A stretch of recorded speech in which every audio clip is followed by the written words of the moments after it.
Hello, and good morning, a good afternoon, and a good evening to everyone who's joined the call today and the webinar. We appreciate your time. This webinar is being posted on LinkedIn Live as well. We can see some of you have joined in there too. So much appreciated, and thank you for making the time to join this uh, great session that we've planned today with our amazing speaker, Nick White, who's there on the screen with you as well. Um, so let's dive into it as we have struck the top of the hour in the interest of time and everybody who has joined in. So the topic for today and this webinar is strengthening SME resilience and our specific focus on data-driven risk strategies. Our speaker today is Mr. Nick White, and I am myself, Nauman, the moderator for this session. Let's go through a quick housekeeping checklist for us before we go on. So all lines are muted. Of course, you can raise your hand, type in your comments, your questions. You would see a chat window as well as Q&A. So please feel free. We would like to make this dialogue as interactive as possible. So if you feel at any point in time you need to add comments or you need to answer some parts, please do unmute yourself, or if you just raise your hand or just add a comment or a Q&A chat bot so we can have and respond to you accordingly. This session is being recorded, and of course, the recording will also be available for people who have not been able to join today's webinar online. A quick introduction to our speaker today and the main person speaking on the floor. We have Mr. Nick White, who is the head of sales of Worldwide Network for Dun & Bradstreet International. Thank you, Nick, for joining us as usual and giving us the time to discuss this very important subject. Thanks very much, Nauman. It's a pleasure to be here with everybody today, this morning or this afternoon, depending on where you're joining us from around the world. I've had the privilege of being part of the D&B organisation for almost 20 years in a series of roles, mostly client-facing. So speaking to people like yourselves that are on the phone today, understanding the challenges, the complexities of your organization and how you run your business effectively. Never more has this been an important topic as it is today as we move into such uncertain times around the globe. So I'm delighted to be able to share little nuggets and gems that I picked up along the way, share some of the experiences we've had from our customers here in Europe.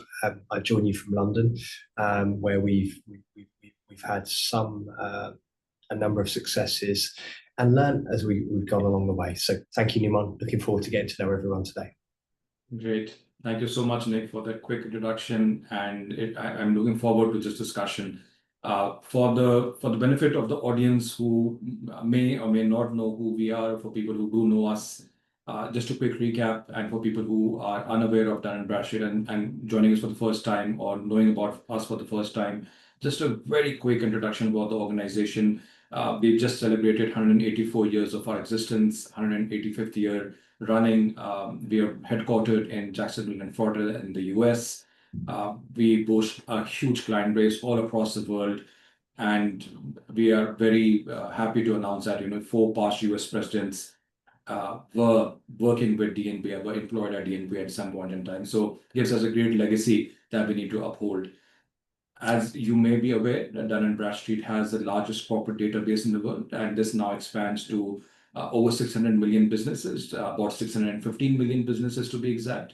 And that means that since we're covering all UN-recognized countries and territories across the world, we are covering majority of the world's languages and currencies as well. In terms of the corporate data sets that we maintain. In terms of myself, Nauman, I represent Dun & Bradstreet South Asia and Middle East Africa, and I'm based out of the Riyadh office. We are part of the Dun & Bradstreet Worldwide Network, where we have offices across the region, as we can see on the screen below. in terms of the data and the products and services that we provide can be segmented into these various lines of businesses that you can see. That means that Dun& Bradstreet has a product or a service offering in various verticals and across the organizations that we work with and the clients that we work with, where we could look at sales and marketing or finance and credibility, third-party risk management, compliance, and overall data management as well. And we have various products and services falling under each category. For the benefit of the audience, what we've done here is that what we put across on your screen are the key discussion themes that Nick and I will be speaking of today. They revolve around the overall SME risk landscape. We look at the business data required for risk management. Most of you may be aware of the DUNS number, the proprietary number that Dun & Bradstreet assigns to an organization, and where everything starts off. How do we look at early warning systems and identifying the financial and operational risk? Then we'll be looking at managing late payments and improving collections, because that's part and parcel of managing a business. And then some supply chain resilience for SMEs as well. These are the key 6 discussion themes that we will try and cover. And given if we have enough time in the call, we do have some additional bonus questions as well. And if time permits, we will go through this as well. And where we'll start talk about the cash flow with smart financial insights and how SMEs use data to overcome challenges. And we can talk, they can ask him his views and how he sees this from his experience in the European markets. So with this, I will stop my screen share so that for the people who've joined on the call, you can have a view of both Nick and I only. And with this, Nick, let's just dive into the questions. But before that, we've tried to incorporate a few polls as well. We have 3 of them in this call. So I'll try and launch the first one so that we can have as much participation from the audience, right? And this will be available on the screen now for all of you to participate in. The first poll being that what is the single biggest risk challenge for SMEs and how are you navigating them? So you have multiple options up on your screen. Please participate, and we'll give you a couple of seconds to respond and show the results, how these go along, and maybe we can address some of these as we talk.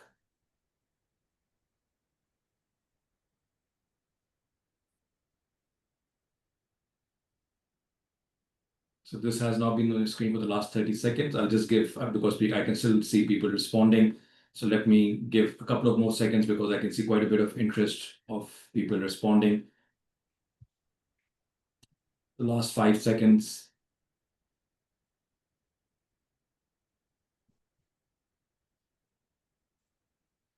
Yeah, so the poll has now ended. Majority of you have responded. I'm going to put up the results in front of you so all of you can see this. And as you'll see that we do have answers across all the options that were given, but we can see that the majority or 31% of you have responded by saying that what is the single biggest risk? For you, the majority of you said that adopting to rapid market changes and economic uncertainty is probably one of the leading ones, and then followed by accessing reliable financing or credit, and the last also being ensuring operational efficiency and controlling unforeseen cost. So thank you for sharing your feedback. We will take this away and of course try and incorporate this in our conversation with you today. So now this will be removed from your screen. And we do have some other polls as well. And as we go along, we'll try and ask those as well and have your participation. I would like to repeat before we go on that the chat option and the Q&A option is open for all of you. Please, you can either raise your hand or type in the chat window or the Q&A. We are monitoring both, and we will address your comments as we go along. So with this, Nick, thank you once again for joining us. We do have a large amount of people both on LinkedIn Live as well as online with us on Zoom. So let's dive into the first session, the first topic that we would want to discuss, and which is understanding the SME risk landscape, right? So the question to you, Nick, here is how can SMEs effectively balance the need for growth with the imperative need of risk management or mitigation in these uncertain times? Thanks, Nauman, and it's a great question to start with. Again, for those who were a little bit late joining, it's a pleasure to have you here today. There's an old saying that we've had here in Europe for some time: you can remove all risk from your business by having no customers, and that is certainly true. But there's as most of you know who are in a risk management function of some sort across your business, that's not a reality that we can adopt. So finding the balance between effective parameters of risk to accept, so that you can trade effectively is the real balance. And we're in a world now where there's abundance of information at hand. The real challenge is trying to make sense of it all and know which sources you can trust. So I think if I'm thinking about if I'm an SME and I'm trying to balance my need for growth and my appetite for risk, the first thing I'm trying to do, and certainly from our experience here in Europe, is we want to know our market. We want to be aware of the events that are happening around the world that could impact our customers and their ability to pay us or to fulfill an order if they happen to be a supplier. And it's really interesting that the poll that was just completed, it seems that the audience is very much feeling the same sentiment as we are here in Europe, that managing the uncertainty and the ever-changing balance of risk today is the number one challenge. And I'll give you a little anecdote from the press here, and it relates to US tariffs. A recent manufacturer here in Europe has seen their costs of doing business increase by almost $300 million as a result of changing US tariffs. So their cost of doing business have increased. Now, imagine if you're in any way, shape, or form part of that ecosystem that supports that supply chain, and be that supplier is a customer of yours, or that business happens to be a supplier of you. There has to be, and there will be, impacts as a result of an increased cost base of $300 million over the course of a matter of months. So I think there's something here about knowing more about who you do business with being so important today. The second thing here is understanding the interconnected nature of your customers, suppliers, and partners. Most industries are pretty close knit, and understanding the impact of one organization's potential issues and what that has on upstream and downstream organizations is really, really important too. So a way of being able to connect and understand the broader relationship landscape across your customers and suppliers. Another factor that I think is really important as we continue in a volatile market. I think the other thing to be considerate of is, while some jurisdictions and markets are going to start to feel the negative impact of conditions in and around the world, there will be winners. There'll be other markets that naturally succeed as a result of the downplay of somewhere else. And I think no greater emphasis can be placed on that when you operate across the Middle East and Africa. There are very close borders and associations between countries, and some seem to be able to operate consistently whilst others are failing. I think understanding those market dynamics is a real factor and an importance, and will mean you can ride out any situation that comes around. I think so, yeah, that's absolutely fair. And Nick, and thank you for your feedback there. So I think this puts us very nicely in terms of going into our second discussion theme, which is, so how do you think then SMEs can move beyond these reactive approaches of risk management and to a more proactive, let's say, data-driven approach? How do we take these learnings and move forward? Yeah, I think the reality of credit assessment and client onboarding being a once and done approach has long been in the past. And depending on the activity you're performing, there's an element of perpetual continuous review that needs to take place. The great thing is that, you know, as an organization, D&B collects lots of signals on global businesses, to not only look at the natural fining events that take place typically annually, and in some areas not at all, but collect other more dynamic data points that can really tell you about the health and performance of a business almost real time.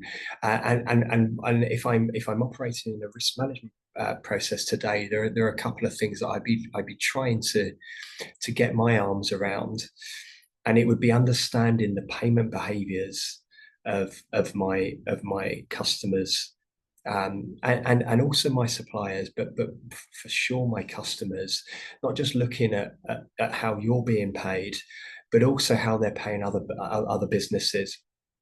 That ability to be able to benchmark your payment performance versus other customers of theirs is a really powerful thing, and something that's unique to D&B as a data set. So knowing payment habits, and those can change on a knife edge. A company can be operating very, very, very comfortably, but can have an issue, one of their customers not paying them on time, and that has a ripple-on effect, butterfly wing effect that can have an impact on your business. Some of the tools and applications that are available, not just from ourselves, but clearly we're from Dun & Bradstreet, allows you to effectively and dynamically monitor not only payment behavior, but things like the risk of failure of an organization, and taking an approach that almost reflects the behavior of your customer and the risk, and adjusting accordingly is imperative. Absolutely, and thank you for that, Nick. And I think one of the key points I'd like to readdress and hone in on, and because that will tie into the next part of our conversation as well, is the perpetual review, or the traditional need of just looking at a third party. This could be vendors, suppliers, business partners, clients, whoever they may be that you're connected with. In general, what we've seen historically is that you just review them once they're onboarded in some capacity, either as a customer or a vendor or a supplier.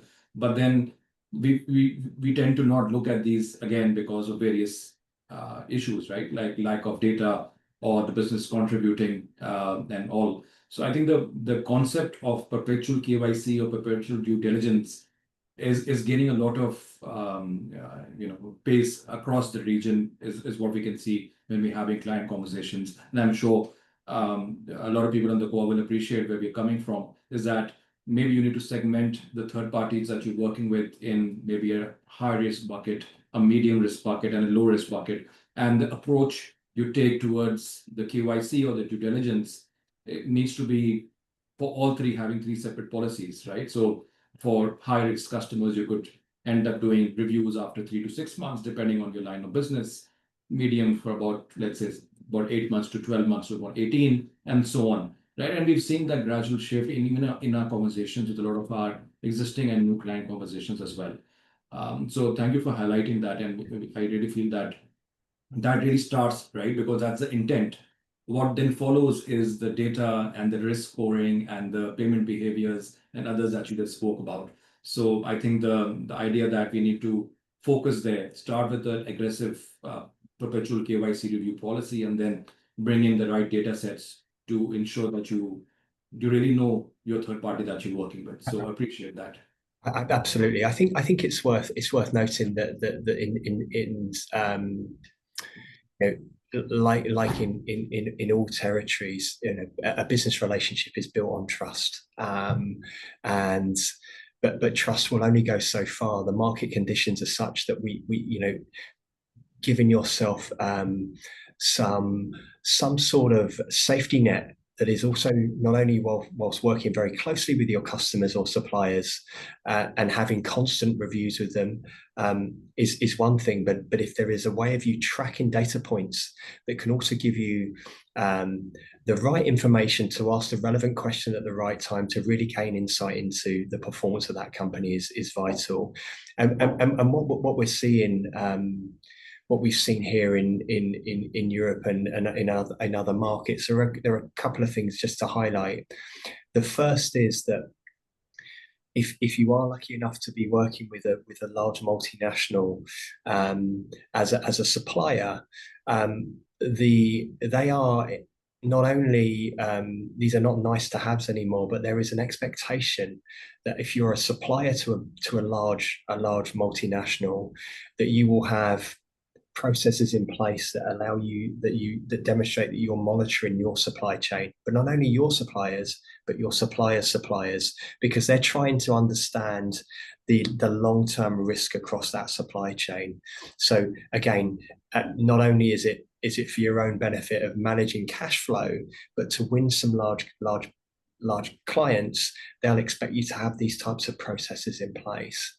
The other thing I think just to highlight here is, and again it's a cliche, but these reviews and the ability to monitor changes can be seen as a case for good as well. It doesn't always have to be about bringing up the drawbridge and making things harder for a client to gain credit limits with you or to do more business with you. You can actually go to clients, and we see this a lot from some of our more advanced clients, and saying to them that, hey, the appetite for risk in our organization has improved.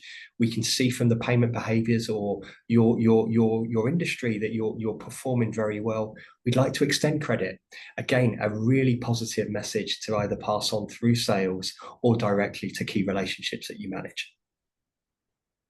I couldn't agree more, and thank you for these insights, Nick. So I think this also now positions us for talking about how the Dun & Bradstreet DUNS number, which is our universally numbering system, which is the number that we assign to organizations. How does these standard identifiers help in contributing that trust and credibility in the business world? I think that's a question that we get quite often because of our global relationships with the Fortune 1000s of the world. That how is this really adding that value in? So maybe your thoughts there, Nick. Yeah, sure. So I think it depends on where you are in the business continuum, the value that is seen from having something like a business identifier, and specifically the DUNS number, something that I believe is our greatest asset.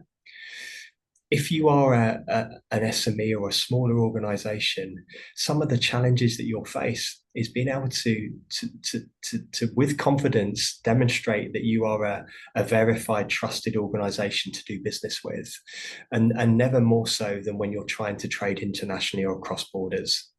Things like VAT numbers, local registration numbers. These are things that can be duplicated, are not recognised in some markets by others, and do start to fall down. When you think about things like the DUNS number, which, as you already mentioned there, Nauman, trusted by some of the largest organisations in the world, dare I mention companies like Google and some of the big governments around the world, trust the DUNS number as unique verification seal to say this is a business that is actively trading. It should give you confidence that having a DUNS and having a DUNS seal is something that's really valuable. So as a small business, it gives you that it puts you in the shop window, in effect, to do business with multinationals.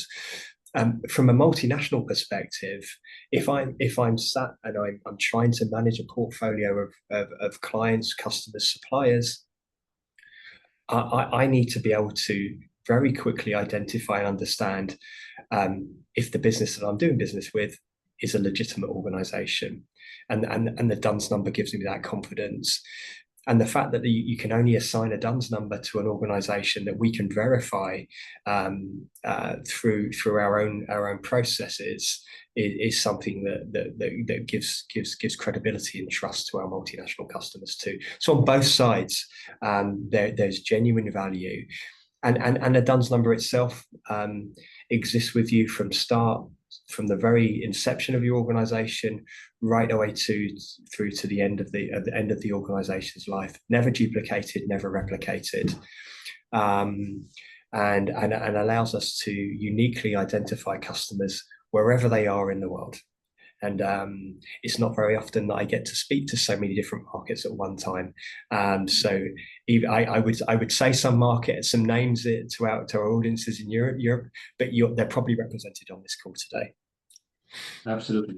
So thank you for that. And just to add on, I think to maybe summarize what you've mentioned, the DUNS number can be looked at in a way that this is like a digital fingerprint of an organization, right, which is unique to them, and it helps them being recognized and available for businesses worldwide. So being available in the Dun & Bradstreet database, having thousands and millions of customers all around the world, tapping into our data sets for KYC, due diligence, credit assessment, having those kind of your profiling available within D&B, it just adds a lot of value there. So thank you for that, Nick. And I do see some hands which have been raised within the attendees. So Sergey and Nandi, so if you don't mind, if you could just put in your questions in the chat window or in the Q&A window, it would be much appreciated at this stage, and we could try both type it and answer to you, as well as give it a verbal try as well if we can during this call. Much appreciated there, Sergey and others. Thank you. Should we just take a few seconds just to see if any of those questions relate to what we've seen so far, Nauman? Yeah, so I think the Q&A that's there, it's the kind of steps that are required to get a DUNS number. I think this is something that we, Mr. Mohammed, we have noted your question, and since you have registered, we do have your details available within the platform. We will come back to you offline after this to guide you to the processes in your respective market and guide you in this step. It's a pretty easy process. You just need to be a registered organization in your respective territory, having the constitutive documents or the legal documents in place, and you should be categorized as a legal legitimate business in your territory. And that's, if that is in place, then the process to come and get registered becomes fairly easy and simple, and we will guide you after that as well. And so let me then go on to the next topic, and we do have another question, and I'll try and answer that as we go along as well, Nick. So so the next theme that I want to then, as we've built the base of this discussion of why businesses need to focus on data, why do they need to be credible, I think the next thing to talk about is how do we identify financial and operational risk, right? So how can predictive analysis by service providers such as a D&B and others, how can we help predict or help SMEs or businesses anticipate these disruptions and make more informed decisions as we go along? Okay, thanks, Nauman. And again, there are going to be some themes here that you'll start to recognise for the audience. I think there are a number of factors here around predictive analytics. Some very sophisticated tools that are used right at the larger end of the SME market, helping you to, if you happen to be in a business that happens to be doing lots and lots of has lots and lots of new customers that you're registering on a regular basis, the ability to be able to consistently and robustly make decisions that are in line with your credit policy is something that D&B tools and applications allow to happen. So automated decisioning is one thing around credit assessment. The second things that start to become more important really are around come back to the monitoring aspects of risk. And if you want to anticipate anything, you really need to have an application, some mechanism to be able to track performance. And with D&B, you're able to monitor lots and lots of different signals from companies to track performance. Things like we've already touched on payment behaviors, not only of individual organizations, but of industries themselves, so that you start to get an understanding of how a customer is performing within its industry versus its peer group, and how that customer itself is performing, and an anticipation of the decline. So it's not only understanding what the risk is today, but what the trend data is. The second element, and I think specifically for our finance folks out there, is more around risks of failure. The likelihood of a company failing in the next 12 months is something that D&B has been promoting for a long time with our failure score. So consistently around the world, we have a failure score, and that failure score is looking at the likelihood of a company failing in the next 12 months. These are monitorable elements, so that you can see, you might decide, your risk policy might decide to allow a customer to be onboarded with a moderate risk of failure in the next 12 months. But another organization might see that as being too risky. Now, what would be more interesting to know and understand is if a customer that was onboarded as an average risk of failure then moves to a moderate to high risk of failure, and then you can take corrective action to adjust accordingly. And it's things like that, Nauman, that I think are really important when we look at using analytics, scoring specifically to predict the future for our customers here. I don't know if you've got anything that you would add that's relevant for the region that you're responsible for. Sure. I think I just build on to what you just said, and we do have a question from Mr. Shoaib in the chat window. We'll try and get to that as well right after this. And I think the point here that you made, that our proprietary scores and analytics, and in my conversations, what I generally end up saying, Nick, is that we have an unfair advantage as D&B, right? So we have the world's view. We're looking at 600 plus million businesses all around the world, and we have a bird's eye view on all of these, right? So if you look at the 19,000 standard industry classifications that are there across the world, right, and 255 countries and territories and nations that we cover, it puts us in a very unfair advantage to see and then develop what we say are the analytics and the intelligence that comes out of it, right?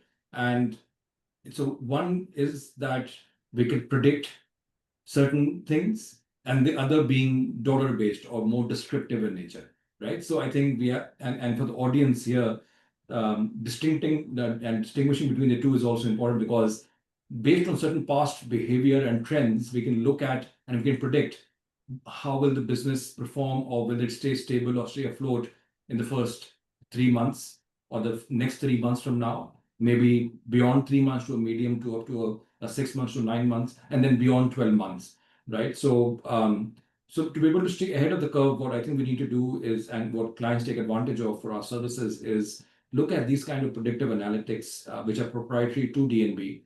And we can see that if, let's say, an engineering services company in territory or country A is performing this way, and we can see many others in the same industry, irrespective of the territory, performing in a similar way, we can then predict similar actions that could take place in other territories and countries as well. So I think the vantage point that Dun & Bradstreet has really helps our customers see these predictions and take advantage of them and build them back into their risk policies. And I've seen a lot of our customers redefining the risk policies or credit policies based on D&B analytics and the scores and the rankings that we derive out of that data that we have, the massive data set that we have. Right. So thank you, Nick, for that. I would like to include one question here from the audience, which is in the Q&A. And Shoaib is from Transit Air Aviation. And the question that he has, Nick, is that how can SMEs use, and probably this question is for wider businesses, but SMEs use real-time data analytics to better anticipate and reduce risk in finance, operations, supply chain in today's global volatile market. Right. So I think, Mr. Shoaib, I think we've answered most of this question as we spoke of, and that's why I spoke about it towards the end. And we hope that this has gotten answered for you. And it's like you mentioned that it's the data that you need to, so it's perpetual reviews of and tapping into the right data sets to compare what you know about a counterparty versus what we or any other data provider may know about a third party. And then comparing and bridging the gap between what you know and what we know about a counterparty, and then helping you answer further risk assessment or credit assessment questions, understanding your counterparties better, be it clients or vendors or suppliers, and then helping you ask the right questions that you may not have asked so far because of additional data insights or risk elements that Dun & Bradstreet may address or highlight during your review phase. But Nick, do you want to add anything else here in addition to what we've spoken of? No, I think, and unless you disagree, I think we've covered a number of the points here. I think, I think we've got a couple of the questions that we're going to get to.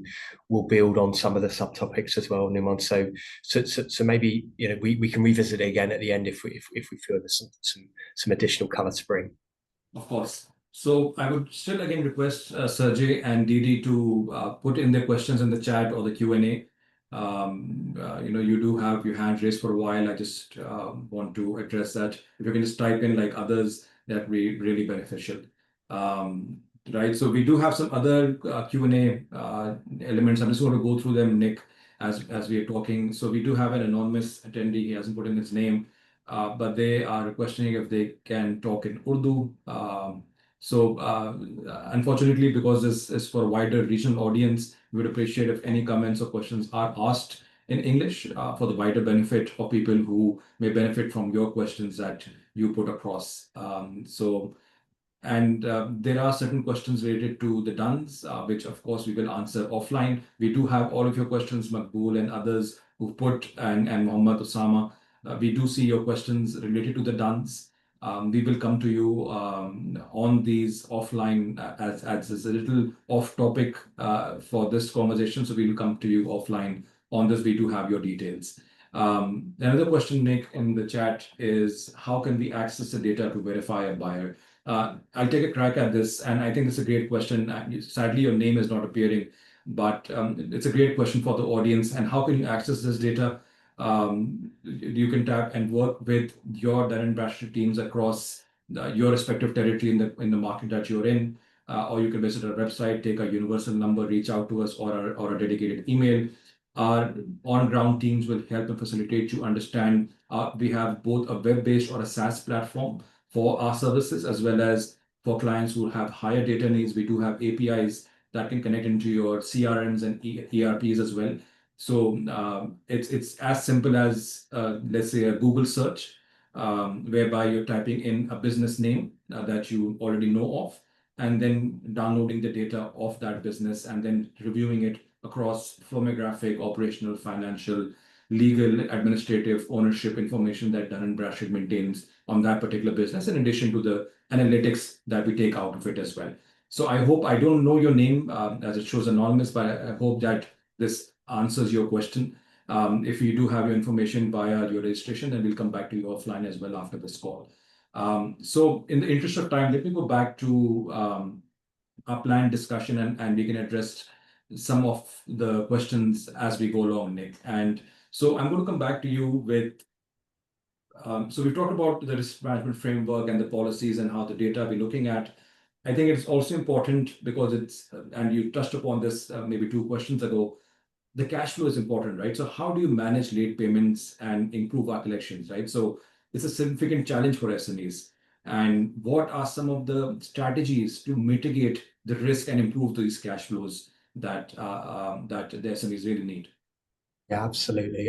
Thanks, Nauman. And again, it's really these are really relevant conversations, irrespective of territory or the size of your company. I think late payments is the single largest reason for business failure in almost all territories. Cash flow kills lots and lots of organizations, and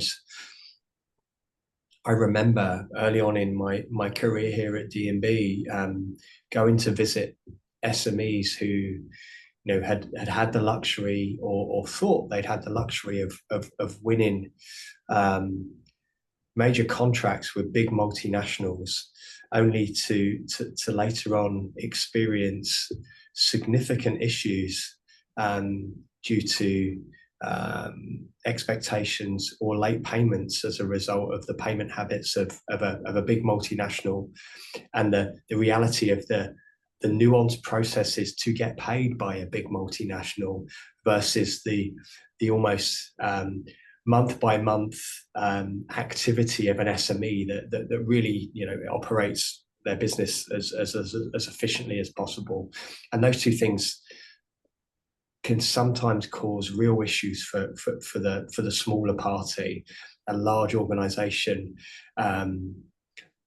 not on purpose, but through over-engineered processes, not being able to facilitate payment for an SME. So I think one of the strategies, a long-winded answer to a really simple question, is trying to identify across your debtors and your late and your customers that are overdue, the customers that can't pay you versus those that can't or won't. And won't is a strong word, but there will be reasons why payment hasn't been received, and it has nothing to do with the financial strength of the organization, versus those businesses that are under financial strength, under financial stress, and are therefore withholding payment for you for other reasons. So I think if you can identify where to spend your time most effectively, and what the reasons are, is number one. Using your resources, number two, effectively is really important. To spend time in the areas where collections and management of payments is an imperative, because you're seeing through your monitoring applications that we've already touched on a rapid decline in the financial strength of an organization, the increasing risk of that company failing, and they happen to owe you money plus 90 days. That would be something that I'd be trying to collect at all costs, versus maybe something that's sat with a very balanced organization. There could be some sort of issue with a missing PO, a contractual term, whatever it happens to be. So knowing the difference between the can'ts and the won'ts has never been more important. Thank you for that insight, Nick. And I think it's a very important point that you've highlighted in terms of knowing the risks that are coming through because of a company's inherent lack of financial management or because of industry or third-party dependencies, right? But I think both things, something that's common between both of these key elements that you spoke of, I don't know if you would agree with me or not, but I think the common thing between the two is, again, the data availability, right? So knowing about your third party and then monitoring about them, changes around them all the time. Right? So I think that's something that, you know, it's where it starts, to know information about your third party, then continuously monitor it, and then having enough data to be able to distinguish between, are these credit or financial risks coming through because of the company's inherent operations or dependency on third parties that you spoke about towards the beginning of the call as well. So I appreciate your feedback there. So just to make it even more interactive, what we can do now is take a pause in this discussion and for a minute launch another poll for our audience, and this should be on your screen now.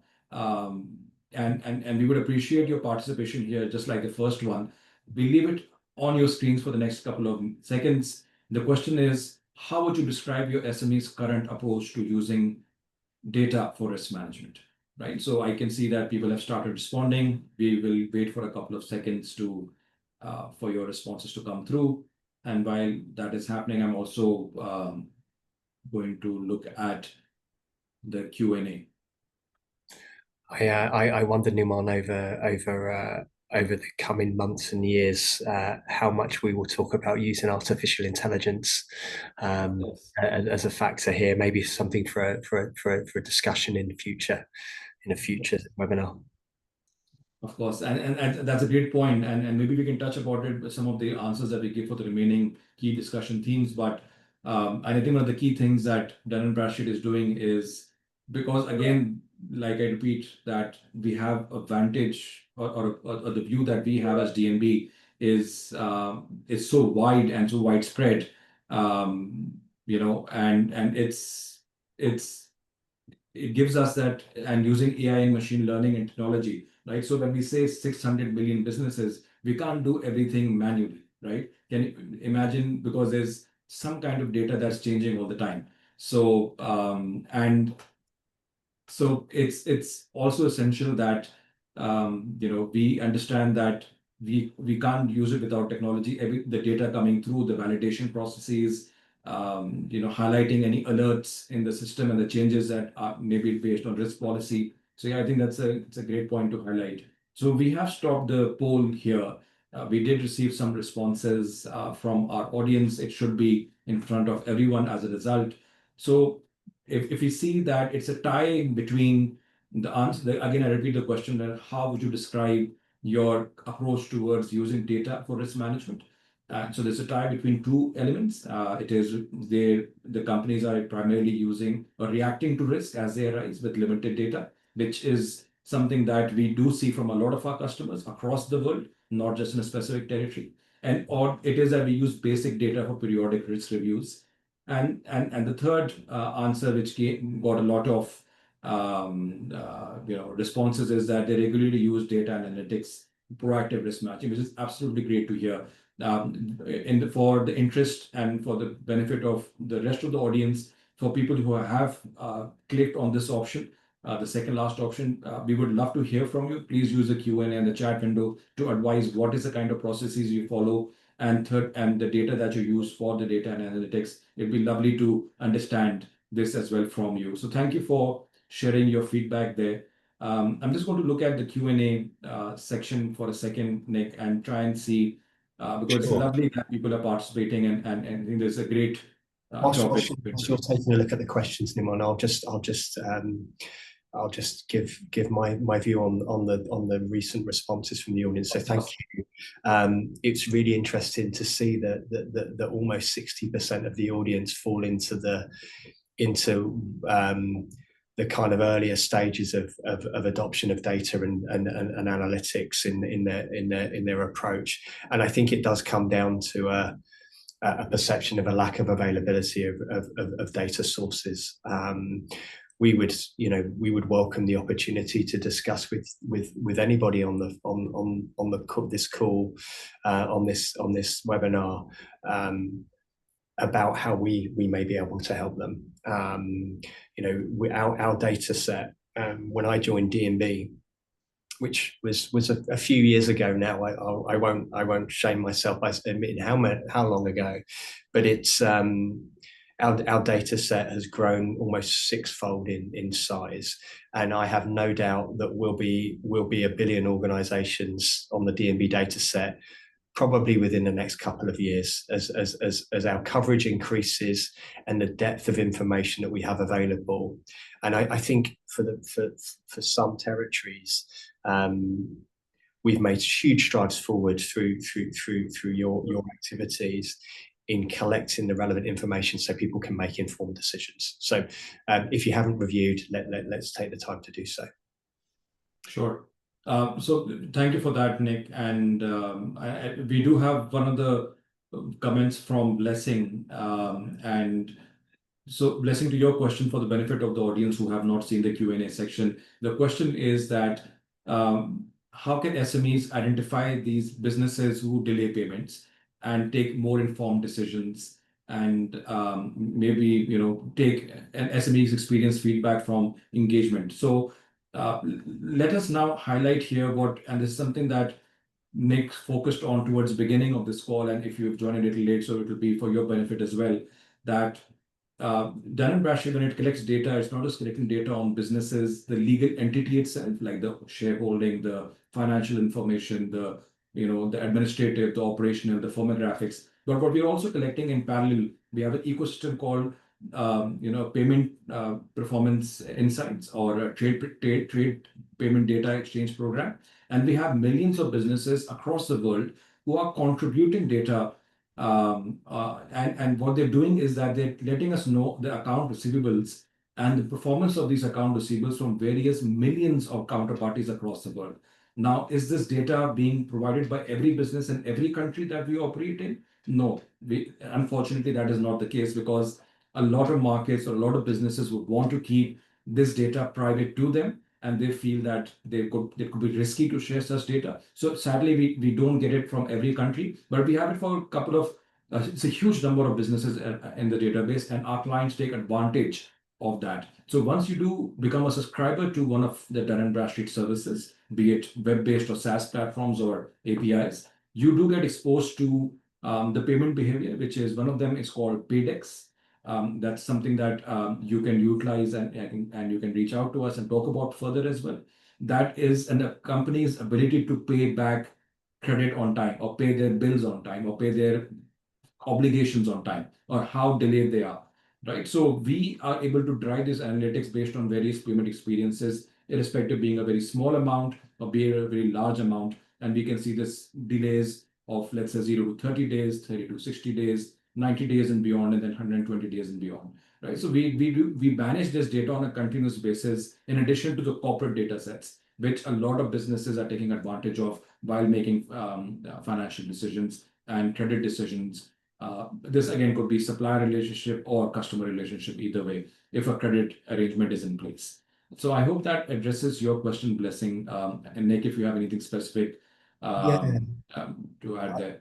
I was just going to say, the trade participant program is open to customers or non-customers of D&B, so you can share your accounts receivable information with us, and what we've seen and we will use that to drive our insights around payment behaviours.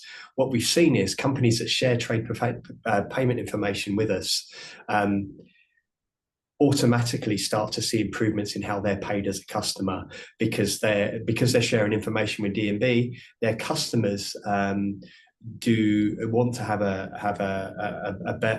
the best view of themselves for other global organisations to see. And when we collect trade payment data or accounts receivable information, we try to get a good cross section of general commerce from companies. So we look at major utilities, we look at office suppliers, we look at major component providers, so that we've got a good cross section. For the most part, You need to have that dynamic view and really a cross-section view of payment habits, because key suppliers are always the last people to know. Yeah, absolutely.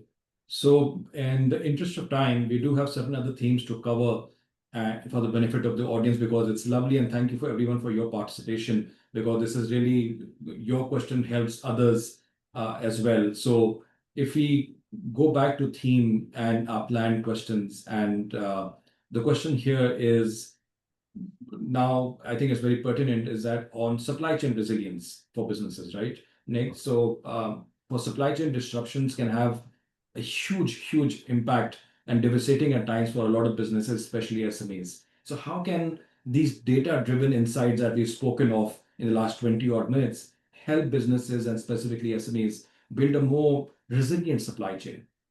Yeah, sure. So I think we've covered a lot around understanding risk of customers, and all of those themes that we apply there apply to supply chains. So I think understanding the potential failure risk of an organization, the likelihood of them being trading in 12 months' time, is just as relevant to a supplier as it is to a customer. Also, monitoring how a supplier is making payments and their cash flow situation. Again, a really great early warning indicator of how a business is performing. A little anecdote here from Europe. I used to manage a large automotive supply chain customer, and their production line stopped for a week because one of their suppliers, an SME, that was secondary in the supply chain, that manufactured a component that went into the tool set that went on into the boot of the car, failed, and the tools had been provided by the manufacturer, and they couldn't get the tools back out of the company's organization, out of the warehouse, to be able to appoint somebody else. So the impact was millions and millions of dollars of missed orders as a result of what was seen as not a key business failing in their supply chain. So what they were able to do was, not only did they monitor their suppliers better, but also gave themselves options. So using D&B insights to proactively identify companies that can also provide similar services, maybe in alternative markets, so that you give yourself multiple options. Heaven forbid there's a major disruption in one of the major shipping routes around the world, and that meant that there's a hold up in a component, a widget that goes into your product, that can't be delivered because there's a hold up somewhere in one of the shipping ports. You can, by having a plan B or a plan C, you can mitigate that risk. You can also look at managing that risk associated to those shipping ports through D&B, a topic for another day.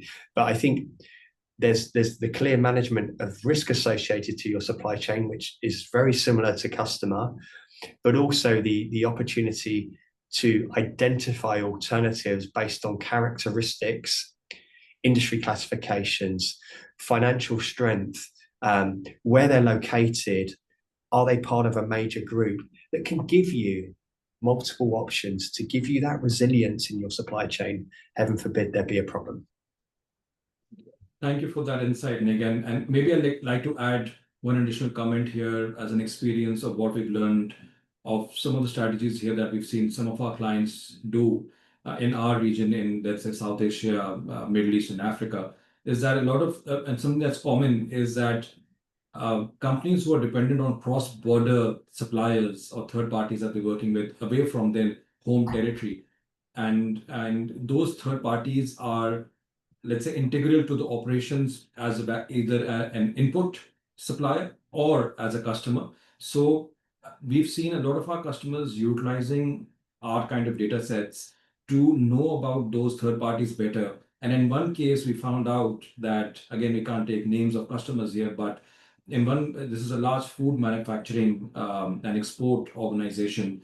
And their focus was to understand that how dependent are their global suppliers on them for business, right? So these are people that they've been working for decades, and are they just dependent on this company in question, or are there other third parties that they work with as suppliers or clients, right? And because any disruption there in that business would have if they're just dependent on this company, it would one small disruption and an impact on that particular organization is going to have a huge supply chain issue as well, right? So you did cover, let's say, maritime routes or others, but these kind of data intelligence that comes through is also something that we do see our clients across our markets taking advantage as well. So I hope that everyone is taking interest and is finding this useful, because we do see a lot of interest, and majority of you are still online, even though we are at the top of the hour. And we do still have to cover a few things, and we'll try and wrap this up in the next couple of minutes. Nick, we do have another in the Q&A section. We do have 3 questions from David, because the last 3 in the section. Let me try and sum all those up into one question. So David, these are great questions that you're asking. I hope some of these have already been answered as we spoke, but I think the main questions are: what tools do we offer for businesses for this risk management or credit assessment, and how do they help for evaluating third parties and partners and suppliers? So our services, like you mentioned, with the click of a button in a couple of seconds, what you can do is, using our SaaS-based platforms, you can tap into and write that business name, let's say a Nauman and Company or a Nick and Company, or Nick and Nauman Incorporated as an example, and search for that business within the Dun & Bradstreet database as simply as, like I mentioned earlier, doing a Google search, right? And pressing search and pressing enter, and immediately in a couple of seconds, you have visibility on that third party based on the data that Dun & Bradstreet maintains on that business. And you're able to go from the need of looking at a third party to actually reviewing third party data in a couple of seconds, which is absolutely powerful, and which a lot of our clients across the globe, within Africa, within Asia, and within Middle East, are also taking advantage of. So, Mr. David, we will come to you offline after this session as well. We do have your details as you've registered for this event, and address these in more details. But for the benefit of the audience, just wanted to address this, and we will come back to you offline further as well. I think in the interest of time, Nick, because we are at the top of the hour, and I did mention that there are 2 bonus questions that we would like to talk about. I think let's just focus on one instead of those 2 bonus questions, if that's okay with you. And we'll give the rest of the time back to the audience. I'm pretty confident that they'll have to go into other meetings and their business as well during the day. That the question to yourself, Nick, and the last one before we go to the last poll of the day as well, is how can SMEs use data to overcome these challenges, right? So can you share some real world examples of SMEs using data-driven strategies to overcome these challenges that we've spoken of, or various team members who have put in the Q&A during the session? So what are these specific strategies or examples that you can speak of? Yeah, sure. So, thank you, Nauman, and again, I appreciate the patience of the audience. It's been a very powerful conversation so far from my side. I think the first thing here to say is, look, the challenges you face, that you're not alone, and whilst they feel very real, and maybe like there aren't options for you, you can come and speak to our team of professionals here at D&B, wherever you are internationally, and we'll do what we can to help you. The real approach to this is don't be afraid to use data. I think nobody can replace the local expertise, the local relationships, and the personal relationships you have with your major clients, suppliers, and business partners. But what D&B really does, and how we help our SME customers, is we provide that safety net through using data. So you can keep your relationship on track, and it's really important, more so than ever in certain parts of the world, that you can track the risk associated to customers, suppliers, or business partners, and monitor changes from a financial risk perspective using D&B tools. And that can be risk of failure, that can be increases or decreases in credit limits, that can be fluctuations in payment behaviors, it could be changes in ownership, it could be a heightened risk of geopolitical risk, it could be risk associated to regulations. All of these things are you can leave and trust in D&B to give you a consistent international view of, in a way that allows you to focus on your core business. Risk management and the process of managing risk shouldn't be at the forefront of your core operation. Allow us to help you. Allow our data and services and platforms to take out some of the heavy lifting and give you the focus you need to manage risk accordingly. Absolutely, thank you for that. And I know that we've crossed the hour mark, and we appreciate the patience for everyone to be still on the call. Unfortunately, we are unable to answer all of those questions, but we do have them recorded with us. And for ones that we have not been able to address online because of the nature of the question or specific series that you've asked regarding your specific business, we will be coming back to you offline via your registered email address and phone number, and we'll have a conversation further there. And maybe at this stage, maybe I'll now launch the last poll of the day before asking Nick for his parting comments and one key feedback. Note that for the audience. So the last poll of the day in front of everyone today would be: which area of these insights do you believe would have the most immediate and significant impact to your resilience and growth? We do see yourselves answering the question. We give you another couple of seconds to complete this process, and then we'll go back to Nick to both comment on the results of the poll and maybe one last feedback and some parting notes for this very engaging and amazing webinar that we've had so far.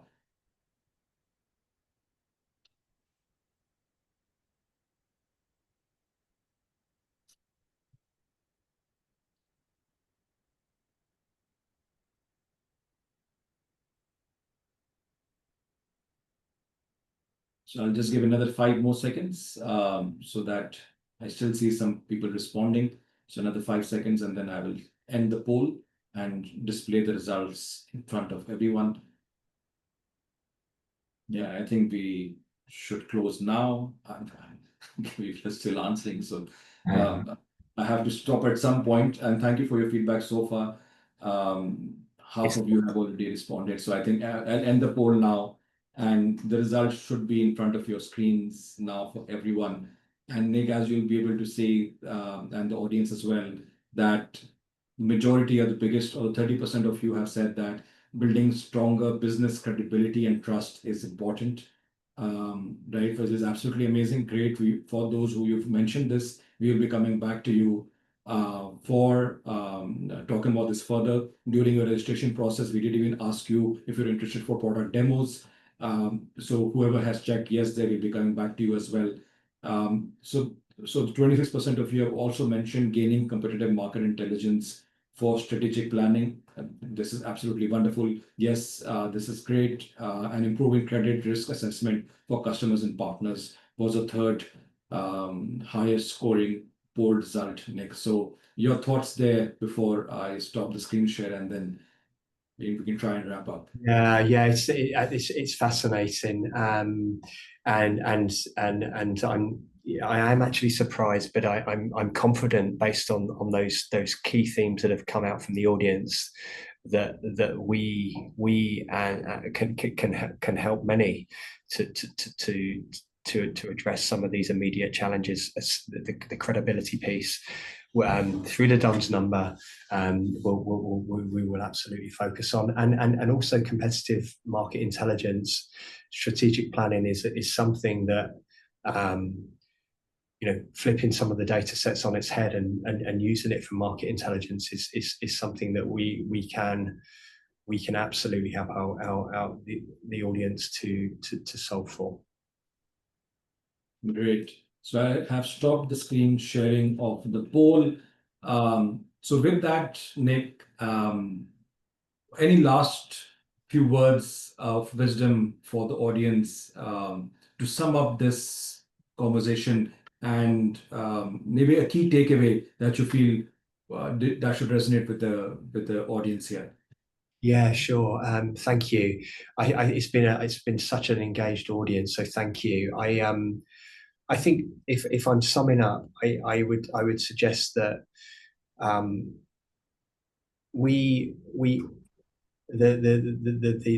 polls that we've seen, the responses we've seen, there is no difference between the territories here represented and what we see in Europe. The challenges faced by companies in the Middle East and Africa region are the same as they are here in Europe, and they are focused on, first of all, making sure that people know that your business is operating, trusted, reliable, and relevant, and we can absolutely help you there. The second part, proactively managing risk. Again, these are two of our absolute sweet spots, and areas that we can help you with. As I say, if you haven't had the opportunity to speak to D&B in recent years, or you believe that data doesn't exist, we'd love to have the conversation with you to show you otherwise. And maybe there's some other topics that we can have in a further conversation, Nauman. So yeah, thank you. Great. Thank you so much, Nick. And maybe one last parting conversation, because this came through a lot of questions which we could not answer as this dialogue went through, is that one of the key themes that is, why get registered, why get credible? What is the advantage that one gets when becoming part of a global database? And I think the key messaging there is that once you have been validated and made yourself credible, and what you're doing is that you're making yourself available to the world, because businesses all around the world are looking for credible third parties to work with. And the more open and transparent you are in terms of sharing information about yourselves, and being part of a global database such as Dun & Bradstreet's database, you are potentially putting your name out there to the millions of businesses around the world who are looking for third parties to work with.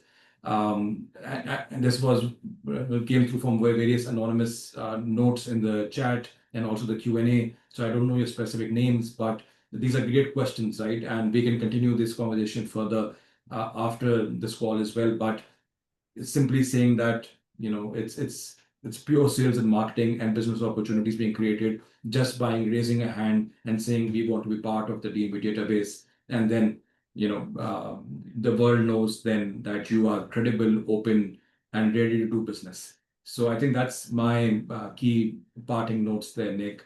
And I would like to thank the audience for joining in, the team at D&B South Asia Middle East to organize this and bring this together and to promote this.